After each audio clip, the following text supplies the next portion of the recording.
according to CNN Health, the British Prime Minister Winston Churchill once said, "If you're going through hell, keep going." As your fellow classmate and pandemic sufferer, I totally understand what you're going through. It can be difficult to look on the bright side during this time. I also know that there are invaluable benefits to at least attempting to stay positive. Today, I'm going to tell you how we can all try to stay positive during this time of stress through the benefits of thinking positively and specific methods to aid in the fight for happiness right now. First off, I'll explain the theory positive thinking can actually impact your health, and then I will discuss a variety of ways that you can help yourself in staying positive. First of all, there could be a relationship between your mentality and physical health. It's true. Actual research is being done on whether or not positive thinking can actually make you healthier.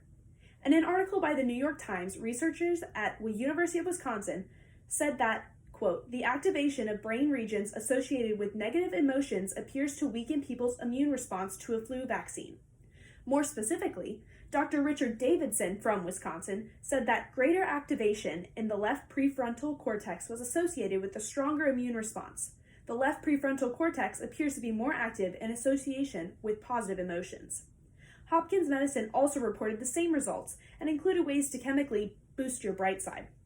It included things like smiling more, reframing situations in a more positive light, and building resiliency in relationships, which I feel is very applicable to our current situation. Secondly, now that I've told you why thinking positive could be important, aside from the obvious fact that you hopefully want to remain happy, I want to tell you how to stay positive during this time. I'm sure you've all already been looking for ways and hopefully finding ways that can help you stay happy during quarantine or social distancing, whatever your state is practicing at this time. But I also wanted to give you a few more options and hopefully an explanation as to why some of these may work to encourage you to continue to fight for a positive mindset. Psychology Today had a great blog by Kevin Foss, and it had a huge list of ways to stay upbeat. First of all, you should focus on things you can control, such as what you eat, what you wear, how you spend your time, who you talk to, all of these things. It can help you gain a sense of control as well as normalcy in your life right now. It also suggested that you make a list of everything you can control, big and small, to encourage you in taking control of your life. He also suggests that you limit your media intake, which can reduce your sense of dread as well as establish a sense of normalcy in your life. It's also important to remember that people are still working to make our lives better right now. There are stories of doctors coming out of retirement, police shopping for elderly, people are working for a vaccine. All of these things are important to keep in mind right now during this troubling time. It's also important to invest in the uplifting. I know that something I like to do is follow Instagram accounts that post positive quotes, uplifting quotes, things like that.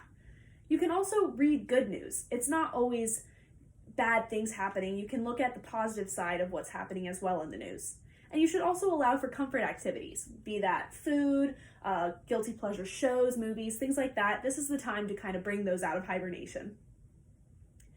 It's also really important that you set yourself personal schedules and goals. I know that I like to do this every single day, and it can allow you to use your time wisely for routines and productivity. It can also let you kind of invest in new hobbies and projects. It's important to set aside time to reach out to others. Don't let isolation completely stop you from talking to your friends and family. William Arruda from Forbes says to focus on the positive so that you have the energy and resolve needed to weather this storm. He also suggested limiting media intake, and also looking to the past. We've gone through bad things before, you've gone through things yourself, and it's important to keep these in mind. You can get through this just like you've gotten through your past struggles. I also like to watch uplifting and funny videos. TikTok is personally my favorite platform to indulge on these things. And I also like to support local businesses right now, be that ordering from the local boutique when I indulge in my online shopping, or going to my local coffee house to get out of the house every once in a while. The same article from Forbes also suggests that you can send gifts in the mail. Me and my friends have actually started writing letters to each other, so I have kind of pen pals across the country, which can be really fun and uplifting. And it's also important that you take advantage of this newly found time. I know I've been getting to a lot of chores and things that I've been putting off during this time just because I have so much time on my hands. And again, you can start new projects and hobbies. This article from Forbes also mentioned taking daily inventory, which means that you're closing your day with a positive acknowledgement. This can be from something you learned, something you're grateful for, or something that you accomplished from that day. Some things that I found that work personally for me are Zooming with friends, spending lots of time sitting out in the sun or even watching the rain if it's raining, binging Netflix shows, doing puzzles with my family. I like to work out every day, and I also really enjoy setting a schedule for every day so that I can have a sense of normalcy, as well as I like to check things off of a list so I can feel like I'm accomplishing something during this time. Today, I hope I convinced you it's important to stay positive during this time of stress. Hopefully I gave you convincing reasons as to why staying positive is important, as well as examples of how to stay positive during this time. I know this time is difficult, and I know that it can be a time of anxiety, pain, depression, and so many more emotions. However, I believe that there are still little joys that we should each try to fight to appreciate. I urge you all to try some of these methods of positivity to help yourself through this difficult experience.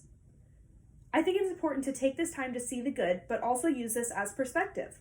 We can take the time now to figure out what really truly matters in our lives. Allow yourself flexibility, find what works for you, and remember that we will all get through this together.